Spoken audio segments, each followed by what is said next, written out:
I've been making bread for about 3 years, and I can tell you the first loaf of bread I ever made looked nothing like this. It was dense, it was hard, it was pretty horrible. So in this video I'm going to go through the recipe for this crispy, light, delicious, no-knead ciabatta style loaf that you can make at home.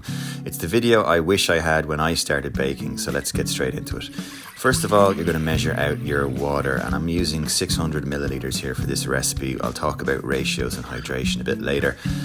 I like to get that salt dissolved in the water right from the start because we're not going to be kneading this dough, so it's going to have less mixing than you would if you were kneading the dough. So it's good to get that salt evenly through the water first.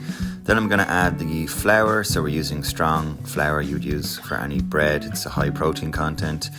And then you've got your dried yeast, your typical dried yeast from the store. I'm going to use about 2 teaspoons of dried yeast. The more yeast you put in, basically the faster the dough will rise, but you don't want to go overboard with the yeast or you'll get too much of a yeast flavour in the dough. So I'd normally use my bread scraper, my dough scraper there on the left in the green, but you can use a spoon to mix this and incorporate the flour with the water perfectly fine in the bowl. So because we've put the water at the bottom, you don't get the flour sticking to the bottom of the bowl, which is important. Now, hydration. So when we say this bread is 75% hydration, what we mean is the ratio of the flour to the water. So you can work that out pretty simply by multiplying the amount of flour that you want in your bread by 0.75 if it's a 75% hydration, or you would multiply it by 0.7 if it was a 70% hydration. So we're using 800 grams of flour here. So to get a 75% hydration, multiply that by 0.75 and you come out with 600 milliliters of water. So this is a high hydration bread, and that's typical for these kind of no-knead recipes, because we're not going to be actually getting our hands into this and trying to knead it on the countertop. We can get away with that higher hydration, which means there's a higher percentage of water to flour, and that also gives you a beautiful light and airy crumb, that kind of Italian ciabatta style bread. So after resting it in the bowl for about 20 minutes or so, we're going to give it a stretch. So we're not kneading it here, we're just picking up the dough inside the bowl. Now this may be a bit daunting if you've never handled dough before, so the key here is to wet your hand. Have a bowl of water beside you. Just keep wetting your fingers if you get too much sticking, but don't be afraid of it either. Get in there and pincer grip, grab a good side of your dough and then lift it up. You might need to shake it a little bit, as you can see me doing there, just to stretch it, and then you're kind of pressing it back in on the other side. So you do want it to be a little bit sticky here so that you can kind of seal the stretch that you've just done. And what you're basically trying to do here is develop these layers or laminations of gluten in the dough and some structure to the dough. So you could do this multiple times over the course of a couple of hours, but I'm just going to show you this method, which is really simple. We're just doing it once, so it's important to let the dough rest at the start for about 20 to 30 minutes. That lets the gluten develop so that when you start to stretch and fold it, you have some structure there already. And then I'm just going to tidy up the bowl. I'd probably leave it at that here, but I'm just going to do it a few more times to show you exactly the technique and what it looks like. You can already see a smooth appearance kind of coming on side of the dough there, which is giving it that structure and will pay off when it comes to the final shaping. Just before we put it into the oven, you'll have some structure in your dough.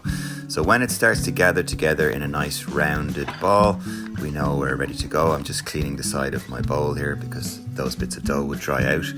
Now this is the key part of bread making, is how long do you let it rise. So the yeast acting on the flour is the key. All those air bubbles is the key to making your dough rise. So you got to leave it in a warm place, about 22 Celsius, 98 Fahrenheit, but you need to know when it's ready. So if you use about a 4-litre kind of typical kitchen bowl here, you know that this dough recipe with 800 grams of flour should be right up to the lip of the bowl. If it's still only about halfway towards the lip, it needs more time in that warm place. This dough took 2 hours for me, but everyone's kitchen is a slightly different temperature. So I'm just going to empty it out onto a well-floured counter surface. You can see that beautiful cobwebby kind of structure that you develop in the dough after that bulk ferment. So the wet side of the dough, if you like, is facing up at me now, and the dry side is on the countertop. So what we want to do is cut the dough in half. You can see that wet side of the dough sticking to my dough scraper here, but that's okay because I'm folding it over because I want to get that drier floured side on top. So we're going to fold it over itself. Again, this is a shaping function as well to develop a nice structure in the dough. Just really simply folding over the edges creates structure, and it hides that wet sticky side on the inside, so the dough is much easier to handle and you can pick it up. If you try and overwork this or overdo it though, it can become tricky because this is a high hydration dough. Remember, this is 75% hydration, which is going to give us those beautiful air pockets and that light airy crumb. So it can be a little bit tricky to handle, but use plenty of flour on your countertop and then do those folding motions to get the nice drier side on the outside. You can tuck it in a little bit. I'm just using a baking tray here with some folded parchment paper. Again, this makes it a lot easier, so when we let it prove again to double in size, we don't have to go transferring it onto the baking sheet again. So we're going to bake this in a very hot oven for the first 10 minutes, and then we're going to turn the oven temperature down for the final 20 minutes. We're going to use some steam in the bottom of the oven to get that nice crispy crust on the outside.